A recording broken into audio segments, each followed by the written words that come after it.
Bonjour à toutes et à tous et bienvenue sur Flash Math, des maths rapides et efficaces.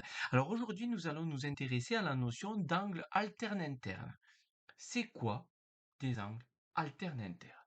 Alors déjà, pour parler d'angle alterne interne, il faut qu'on parle de deux droites qui forment une bande, mais du coup, on a deux droites qui peuvent être sécantes. Ce n'est pas une obligation, mais en tout cas, elles peuvent l'être.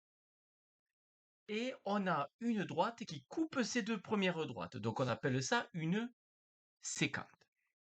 En fait, les angles alternes internes sont les angles qui sont dans cette bande ici. Voilà, elle est sur cette bande-là.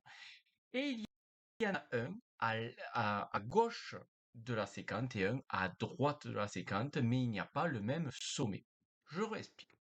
Donc ici, je vais avoir cet angle qui est à l'intérieur bien de ma bande. Il a pour sommet le sommet A. Et du coup, il est à gauche de ma sécante. Du coup, l'angle alterne interne de cet angle, donc ça veut dire les deux angles qui sont alternes internes sont celui-là et celui-là. Pourquoi? Parce qu'il est interne à la bande, donc il est à l'intérieur de ma bande. Il est alterné, parce que du coup, il y en a un à gauche et l'autre à droite de la sécante, et ils n'ont pas le même sommet.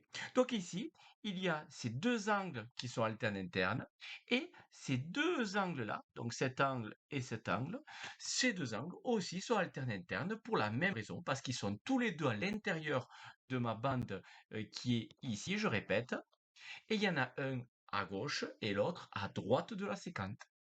Voilà, j'espère que j'ai été assez clair sur cette notion d'angle alterne interne.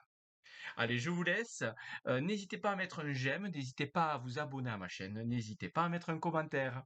Allez, je vous laisse passer une bonne journée et en avant les maths!